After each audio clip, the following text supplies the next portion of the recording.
I'm Rachel Glincher. I work as a nurse on Iron 6 Pediatrics. Camp PALS is a one-week camp for teenagers with Down syndrome outside of Philadelphia.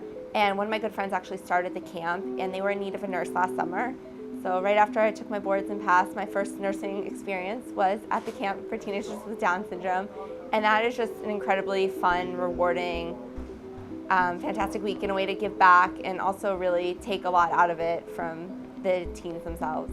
There's about 80 campers and as many volunteers. There's one other nurse and myself that summer and one doctor to kind of hold down everything. And most of these campers are on lots of meds, have lots of cardiac issues and other congenital problems they've been born with. So it was a tough week, but I gained a lot of experience, and it was a nice segue between school and working in the hospital as a nurse.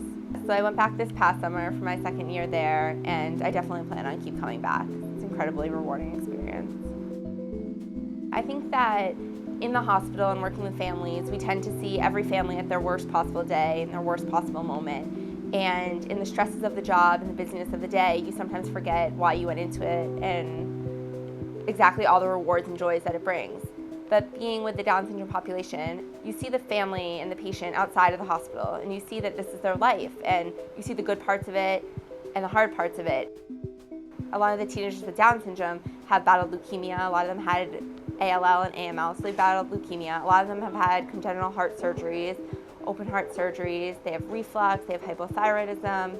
They have all sorts of different things, and when we see them in the hospital, we see the worst possible day, in the worst scenario. So then when you go out and you see them in the best possible scenario, it really refreshes your mind. It's like, wow, I went into this for a reason, and this is why. I think one of the most rewarding things about being at the camp for the teenagers with Down syndrome was one of their eagerness to give back to the community. And they would come up to me and say, we want to make it happier for the kids in the hospital. And they drew and colored cards, and I had hundreds of cards that these teenagers who were there for their week of fun, they had no need to do any of this, and they want to give back to the kids in the hospital. And when you're working with a population that is just that sincere and that passionate and on their own ideas wants to come up and help, you can't help not want to go back to work and do your best to help make everyone's experience that much better.